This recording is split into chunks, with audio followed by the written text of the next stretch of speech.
Good morning students. आपको पता है हमारा चैप्टर फर्स्ट चल रहा है, इसका नाम आपको पता ही है, केमिकल रिएक्शन एंड इक्वेशन। आज के दिन हम दो टॉपिक कवर करेंगे। पहला टॉपिक है हमारा एक्सोथर्मिक रिएक्शन और दूसरा टॉपिक है डीकंपोजिशन रिएक्शन।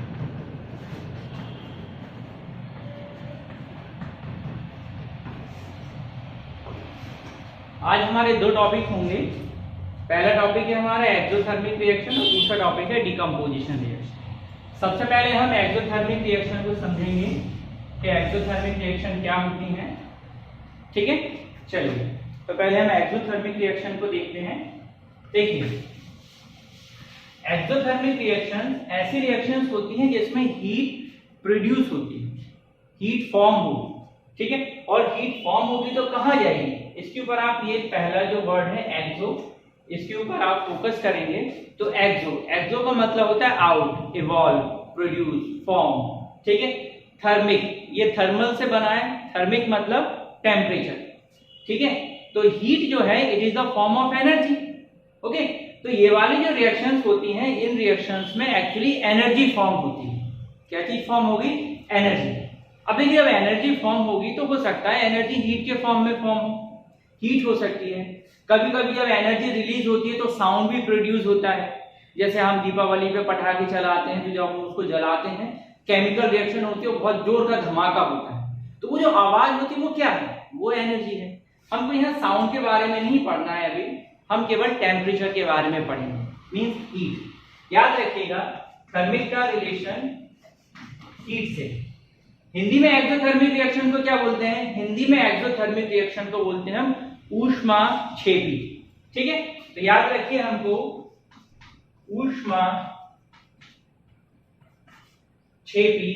अभिक्रियाएं पढ़नी। क्या होती है ऊष्माक्षेपी? क्षेप का मतलब होता है फेंकना या मारना। क्या चीज फेंकेंगे, ऊष्मा। तो हम तो नहीं फेंकेंगे, जब रासायनिक अभिक्रिया होगी तो उस अभिक्रिया में क्या चीज निकलेगी, उस अभिक्रिया में ऊष्मा निकलेगी।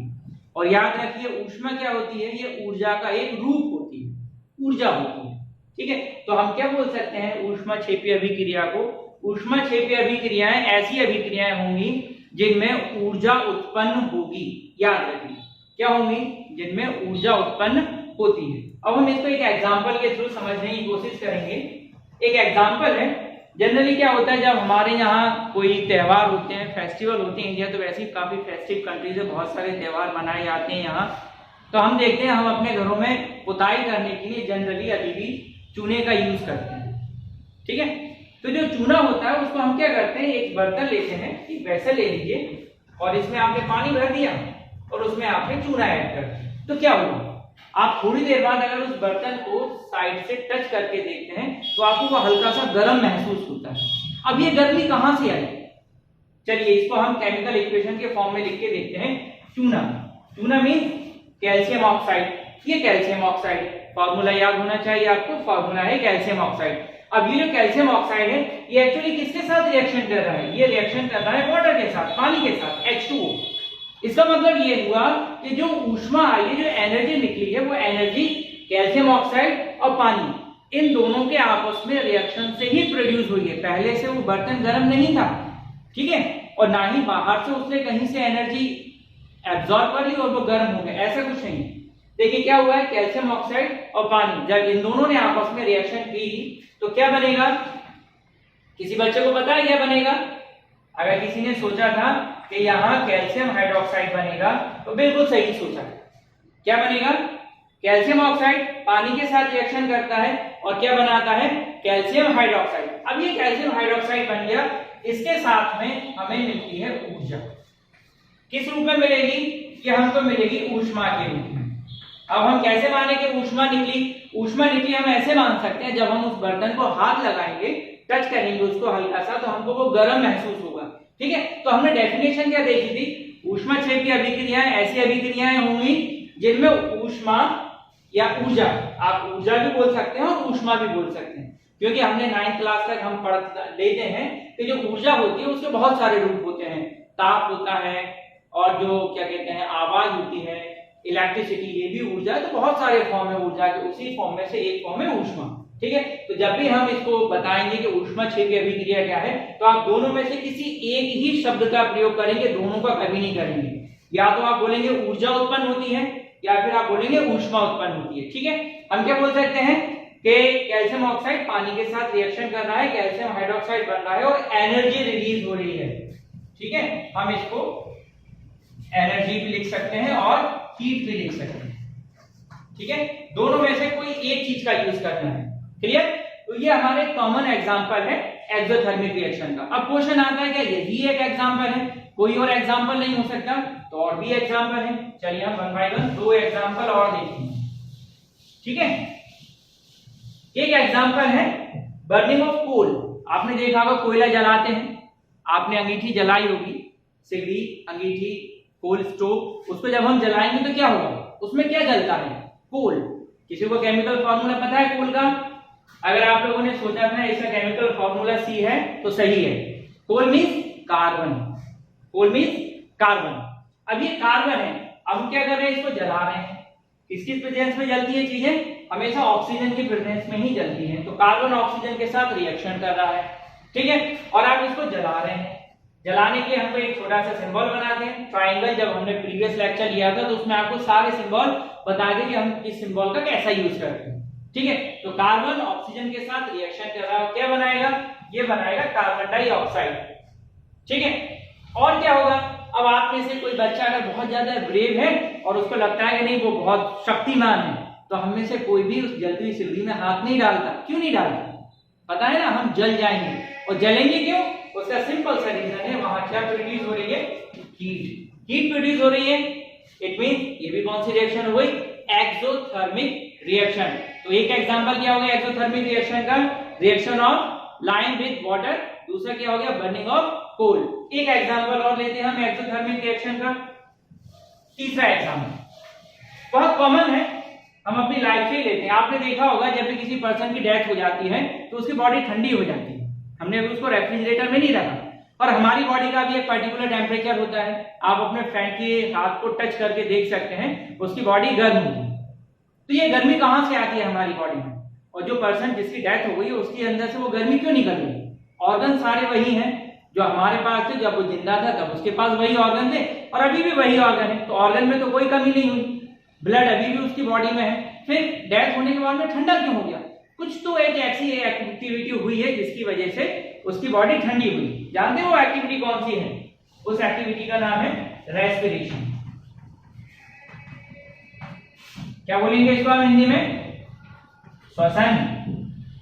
जब हमारी डेथ हो जाती है, कोई पर्सन की डेथ हो जाती है, तो रेस्पिरेशन बंद हो जाता है। आपकी बॉडी का जो बॉडी टेम्परेचर होता है वो रेस्पिरेशन की वजह से बना रहता है। ठीक है ना? कितना होता है बॉडी टेम्परेचर? जब स्कूल ओपन होगा तब आप मेरे को बताइएगा। ठीक है, चलिए। तो रेस्पिरेशन क्या है? रेस्पिरेशन एक एक्सोथर्मिक रिएक्शन है। Remember, respiration is a exothermic reaction. अब क्वेश्चन आता है रेस्पिरेशन एक्सोथर्मिक रिएक्शन क्यों है? तो आपको पता होना चाहिए एक्सोथर्मिक रिएक्शन वो सारी रिएक्शंस होती है जिनमें एनर्जी प्रोड्यूस होती है, एनर्जी बनती है, एनर्जी निकलती है, ऊर्जा के रूप में निकलेगी वो। ठीक है, तो चलिए इसकी एक इक्वेशन देखते हैं। ठीक है, चलिए थोड़ा सा पहले बोर्ड क्लीन कर देता हूं। बड़ी इक्वेशन है ना इसकी। तो हम क्या देख रहे हैं, हम रेस्पिरेशन देख रहे थे। ठीक है, श्वसन। तो देखिए श्वसन में बर्निंग मींस कंबशन या ऑक्सीडेशन किसका होगा? तो ऑक्सीडेशन होता है ग्लूकोज का। क्या फार्मूला होता है ग्लूकोज का? C6H12O6। ठीक है, अब हम क्या बात कर रहे हैं, हम बोल रहे हैं ऑक्सीजन क्या है, एक्सोथर्मिक रिएक्शन। ठीक है, अब ये उस तरह से नहीं जलेगा जिस तरह से कोयला जलता है, आग लग गई बॉडी के अंदर। ठीक है, नहीं तो ड्रैगन बन जाएंगे, हम मुंह खोलेंगे तो आग निकलेगी मुंह से। ऐसे नहीं है, हमारी बॉडी के अंदर आग नहीं लगती। एक्चुअली ये ऑक्सीडाइज होगा। क्या होगा? ऑक्सीडाइज। और किसके साथ ऑक्सीडाइज होगा? हमको पता है, ऑक्सीजन के साथ ऑक्सीडाइज होगा।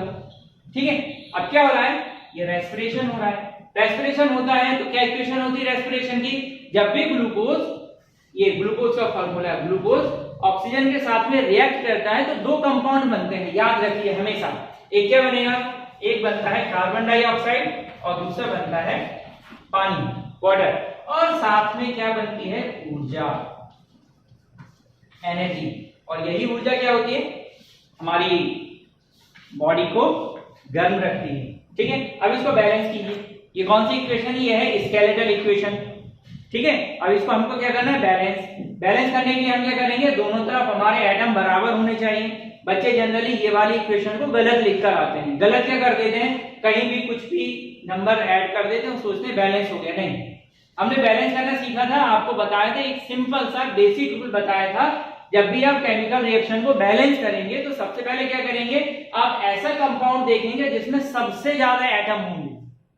अब सबसे ज्यादा परमाणु कहां पर है, वो कहीं भी हो सकते हैं, एरो के लेफ्ट हैंड साइड भी हो सकते हैं और एरो के राइट हैंड साइड भी हो सकते हैं। एरो के लेफ्ट हैंड साइड क्या होता है, एरो के लेफ्ट हैंड साइड होते हैं सभी अभिकारक, रिएक्टेंट, जो आपस में रिएक्शन करेंगे। और एरो के राइट हैंड साइड क्या होता है, एरो के राइट हैंड साइड होते हैं प्रोडक्ट, जो बनते हैं इनके इंटरेक्शन से। ठीक है, ये उत्पाद वाली साइड है। तो यहाँ देखिए, यहाँ कितने एटम है, दो ये और एक ये, तीन, यहाँ 3 एटम है, यहाँ भी 3 एटम है, यहाँ 2 एटम है, और यहाँ 6 + 12 18 और 18 + 6 24, यहाँ 24 परमाणु हैं। इसलिए हम जो बैलेंस करना स्टार्ट करेंगे यहां से स्टार्ट करेंगे। ठीक है, अब देखिए इसमें क्या है, यहाँ C6, कार्बन के कितने एटम है, 6 एटम है कार्बन के, और यहाँ कार्बन के कितने एटम है, ओनली 1। तो क्या करेंगे, 6 लगा देंगे इधर, ये 6 कार्बन बैलेंस हो गया। कार्बन बैलेंस हो गया, अब हाइड्रोजन के ऊपर फोकस करेंगे। H12, हाइड्रोजन कितने एटम है, 12 एटम है हाइड्रोजन के। यहाँ हम देख रहे हैं हाइड्रोजन केवल 2 है, H2, तो 12 करने के लिए क्या करना होगा, 6 × 12, यहाँ 6 लगा दीजिए। हाइड्रोजन कितने हो गए, 12। यहाँ ऑक्सीजन कितनी है, 6, और यहाँ भी ऑक्सीजन है थोड़ी सी, इसमें भी ऑक्सीजन है, और 2 एटम यहाँ है, तो 6 + 2 कितने हो जाएंगे, 8। यहाँ आते हैं प्रोडक्ट वाली साइड, तो यहाँ हम देखते हैं 6 × 2 12 और 6, 12 + 6 18, यहाँ 18 एटम है ऑक्सीजन के और यहाँ 8 एटम है। अब 8 को 18 करना है, कैसे बैलेंस करेंगे, 8 को 18 करने के लिए क्या बैलेंस करेंगे, यहाँ कुछ चेंज करेंगे तो ये कार्बन की संख्या बदल जाएगी, तो इसमें चेंज नहीं करेंगे, हम यहाँ चेंज कर सकते हैं। तो क्या करता हूं मैं यहाँ 6 कर देता हूं, तो देखते हैं क्या हो गया, 6 × 12, 12 एटम यहाँ हो गए और 6 18, ये तो 18 रिएक्टेंट साइड में हो गए और 18 प्रोडक्ट साइड में हो गए। तो ये इक्वेशन मैंने आपको बैलेंस करना भी बता दी, याद रखिएगा बैलेंस कैसे करते हैं। तो हमने एक्सोथर्मिक रिएक्शन के 3 एग्जांपल लिए हैं जो हमारे आसपास से ही रिलेटेड है, हमने ज्यादा बहुत टफ एग्जांपल नहीं लिए। सबसे पहला चूना सभी जानते हैं, लाइन, उसको जब हम पानी में भिगो देते हैं तो वो गर्म कर देता है, जो पॉट जिसमें वो भीग रहा होता है, पहला एग्जांपल। दूसरा एग्जांपल बर्निंग ऑफ कोल, जब भी हम कार्बन को ऑक्सीजन के साथ रिएक्ट कराएंगे तो जो कार्बन होगा वो ऑक्सीजन के साथ रिएक्शन करने पे कार्बन डाइऑक्साइड बनाएगा और हीट प्रोड्यूस होगी। थर्ड एग्जांपल रेस्पिरेशन, ये बहुत इंपॉर्टेंट क्वेश्चन है, रेस्पिरेशन वाला एक्सोथर्मिक रिएक्शन में सबसे इंपॉर्टेंट क्वेश्चन यही है, एग्जाम में बार-बार पूछा जाता है कि श्वसन एक ऊष्माक्षेपी अभिक्रिया है, समझाइए कि respiration is a exothermic reaction, explain. तो याद रखिए क्यों है ये, क्योंकि इस रिएक्शन में हमको क्या मिलती है, ऊर्जा, ऊष्मा, याद रखिएगा। ठीक है, तो ये हमारे आज का पहला टॉपिक था जो हमने कवर किया। दूसरा टॉपिक जो हमको लेना था, याद है किसी को, कौन सा लेना था टॉपिक,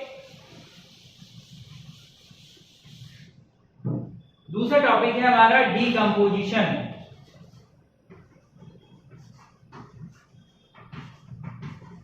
डीकंपोजिशन केमिकल रिएक्शन, क्या बोलेंगे इसको, डीकंपोजिशन केमिकल रिएक्शन को। देखिए हमने सबसे पहली जो रिएक्शन पढ़ी थी वो पढ़ी थी कॉम्बिनेशन रिएक्शन। कॉम्बिनेशन में क्या होता है, 2 एटम होते हैं, 2 मॉलिक्यूल होते हैं, 2 सब्सटेंस होते हैं, या ज्यादा भी हो सकते हैं, वो आपस में इंटरेक्ट करते हैं और एक कोई नया कंपाउंड बन जाता है। डीकंपोजिशन क्या है, उसका जस्ट अपोजिट। हिंदी में क्या बोलते हैं हम डीकंपोजिशन को, हिंदी में डीकंपोजिशन को बोलते हैं हम अपघटन। अपघटन रासायनिक अभिक्रिया।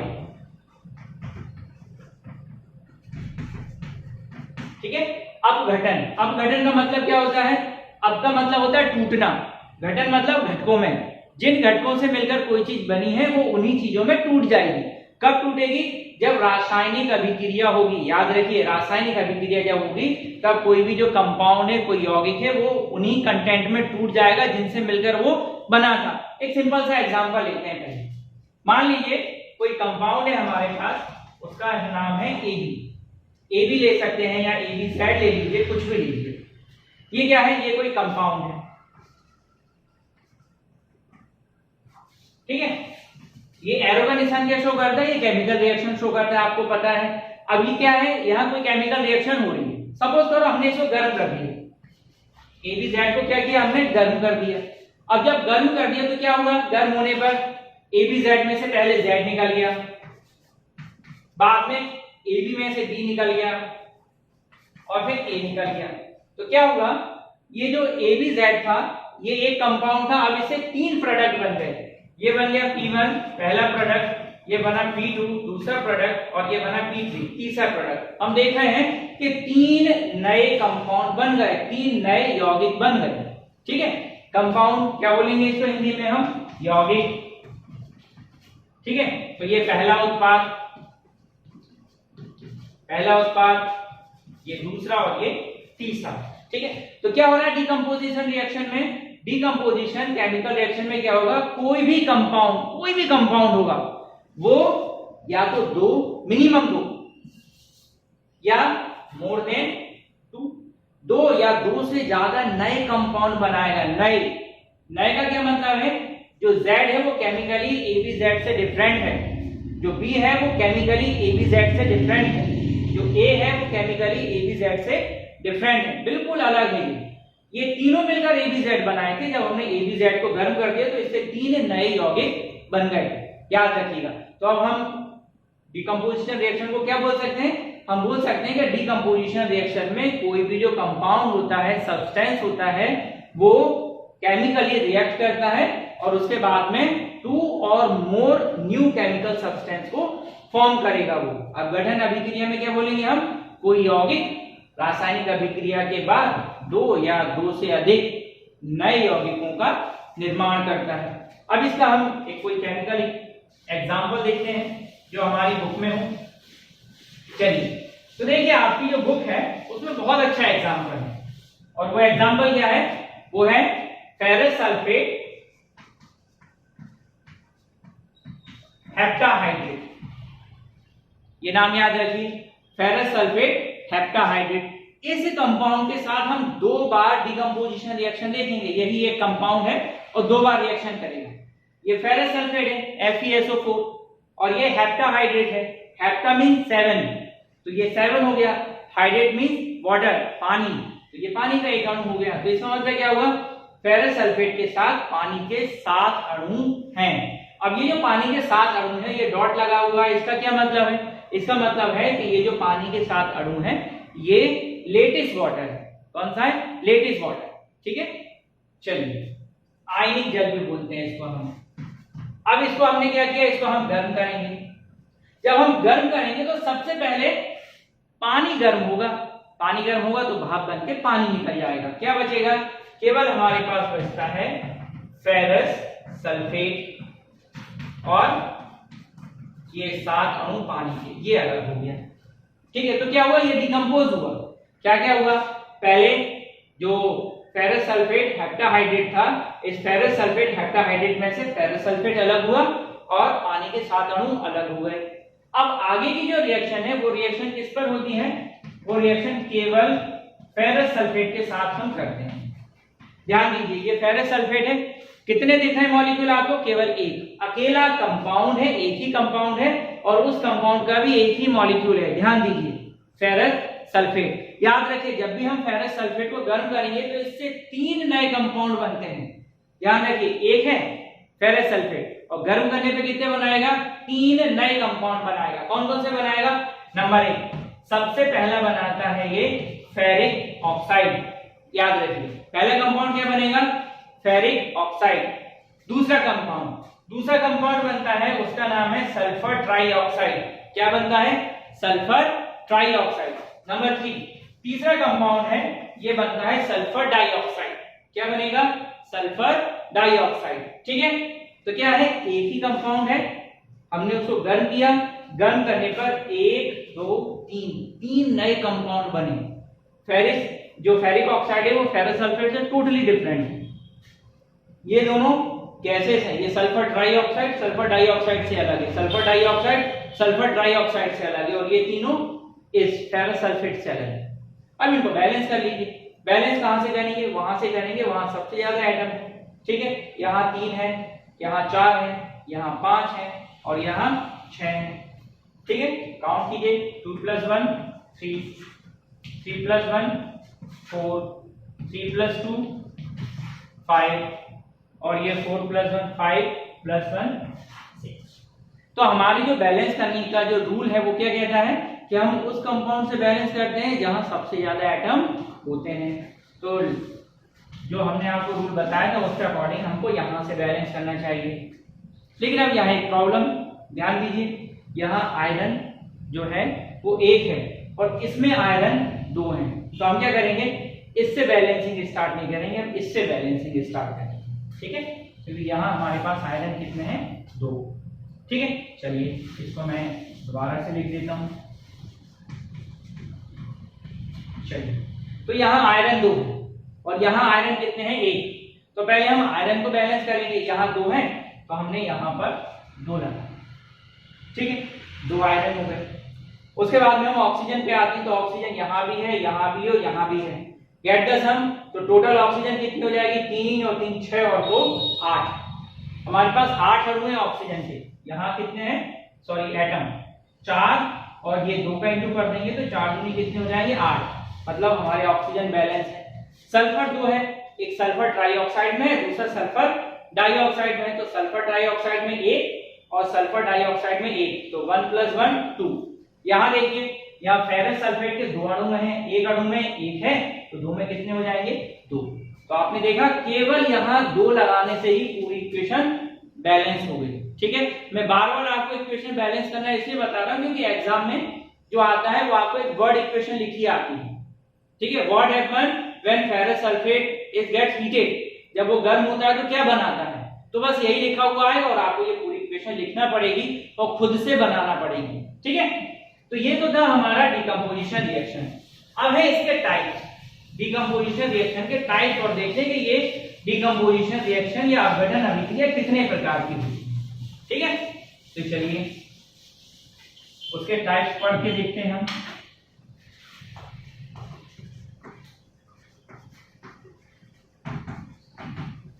डिकम्पोजिशन रिएक्शन पढ़ना है। अब इसके टाइप, तो याद रखिए जो डिकम्पोजिशन रिएक्शन है वो 3 टाइप की है। कितने टाइप की होती है? 3 टाइप की। नंबर 1, ये वाली जो डिकम्पोजिशन रिएक्शन है इसको बोलते हैं हम थर्मल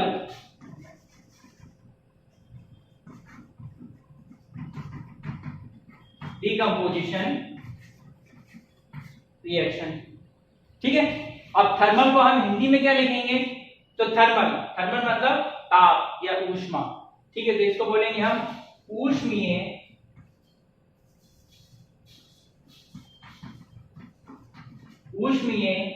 अपघटन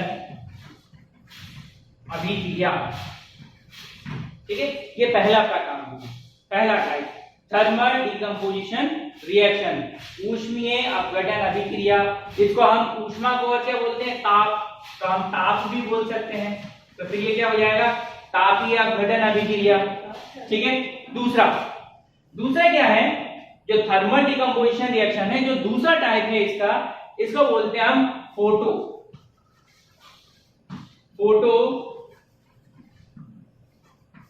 डिकम्पोजिशन रिएक्शन। अब फोटो वर्ड तो हमने पढ़ा हुआ है। फोटो का मतलब क्या होता है? फोटोसिंथेसिस। क्या होता है? लाइट, प्रकाश। ठीक है, हम क्या बोलेंगे इसको? प्रकाश अपघटन अभिक्रिया। ठीक है, प्रकाशीय भी बोल सकते हैं, प्रकाश बोल सकते हो, प्रकाशीय भी बोल सकते हैं, ठीक है। मीन्स रिलेटेड टू, मतलब प्रकाश से संबंधित, प्रकाशीय अपघटन अभिक्रिया। नंबर थर्ड, तीसरा प्रकार क्या होता है इस अपघटन अभिक्रिया का? जो तीसरा प्रकार है उसको बोलते हैं हम इलेक्ट्रो डिकम्पोजिशन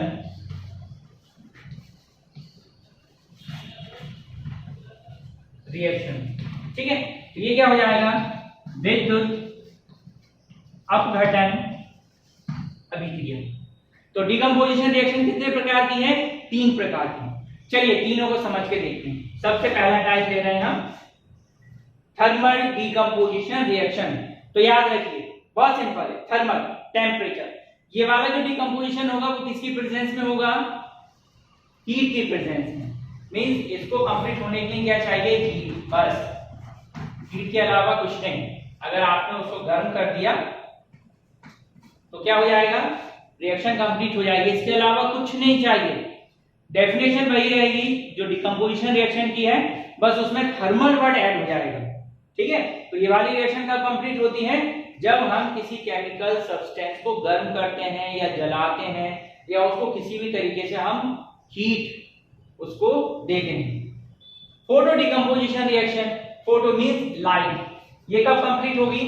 ये रिएक्शन कंप्लीट होती है in presence of light, light की प्रेजेंस में कंप्लीट होती है ये वाली। मींस इसको कंप्लीट होने के लिए, पूरा होने के लिए क्या चाहिए?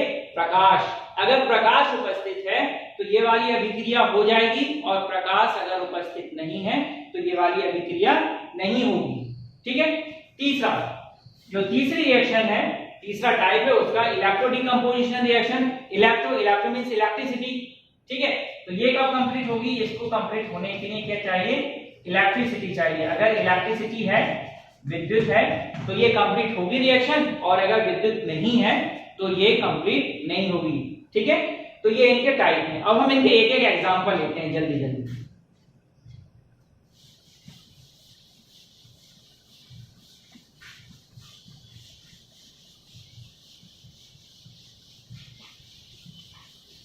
चलिए सबसे पहला कौन सा था? वो था हमारा थर्मल, शॉर्ट में लिखा हूं मैं, थर्मल डिकम्पोजिशन रिएक्शन, ठीक है। अब ये जो थर्मल डिकम्पोजिशन रिएक्शन, इसका एग्जांपल लेंगे तो क्या लेंगे हम? एक कंपाउंड है कैल्शियम कार्बोनेट, ठीक है। इसको आप क्या कर रहे हैं? गर्म, कैल्शियम कार्बोनेट को गर्म कर रहे हैं। तो जब हम कैल्शियम कार्बोनेट को गर्म करते हैं तो क्या बनता है? अच्छा ये बताइए, कैल्शियम कार्बोनेट आपको मिलेगा कहाँ कहाँ? जनरली जो फ्लोर वर्क होता है, मार्बल का होता है, उसका फॉर्मूला होता है ये कैल्शियम कार्बोनेट, ठीक है। जो एग शेल होता है, अंडे का जो खोल होता है ऊपर का, वो भी किसका बना होता है? कैल्शियम कार्बोनेट का बना होता है, ठीक है। दीवारों पे जब हम व्हाइट वॉश कर देते हैं ना चूने से, तो सूखने के बाद में वो भी क्या बना लेता है? Calcium carbonate. तो बहुत सारी जगह है कैल्शियम कार्बोनेट, ठीक है। अब इस कैल्शियम कार्बोनेट को हम क्या करना है? गर्म। तो गर्म का साइन बनाइए, ये आपने गर्म किया। गर्म करने पे 2 चीजें बनेंगी। क्या क्या बनेगा? एक बनेगा कैल्शियम ऑक्साइड और दूसरा बनता है कार्बन डाइऑक्साइड, ठीक है। तो ये रिएक्शन कब कंप्लीट हुई? जब हमने कैल्शियम कार्बोनेट को गर्म कर दिया, ठीक है। तो ये जब आप देखेंगे, ये यहाँ 2 आएगा, कार्बन डाइऑक्साइड CO2, ठीक है। तो जब आप इसको गर्म करते हैं तो गर्म करने पे क्या बनता है? 2 कंपाउंड बनते हैं। एक बनता है कैल्शियम ऑक्साइड और दूसरा बनता है कार्बन डाइऑक्साइड। कब कंप्लीट हुई? जब आपने इसको गर्म किया। अगर आप इसको गर्म नहीं करेंगे तब ये कंप्लीट नहीं होगी, चाहे 100 साल तक रखिए आप, बिल्कुल भी चेंजेस उसमें नहीं होंगे। तो ये थर्मल डिकम्पोजिशन का एग्जांपल था, ठीक है। चलिए अब एक दूसरा क्या था टाइप? इसका दूसरा टाइप था फोटो, लाइट, ठीक है। तो फोटो डिकम्पोजिशन रिएक्शन, लाइट, एक कंपाउंड है, उसका नाम है सिल्वर ब्रोमाइड। जनरली पहले इसका यूज ज्यादा होता था, जब ब्लैक एंड व्हाइट फोटोग्राफी होती थी तब इसका यूज होता था। इससे नेगेटिव फॉर्म होते थे, जब फोटो कैप्चर किया जाता था तब जो कैमरा रील होती थी उसके ऊपर इसी को पूरा यूज किया जाता था, ठीक है ना। अब इसकी एक इंपॉर्टेंस होती है, क्या होती है?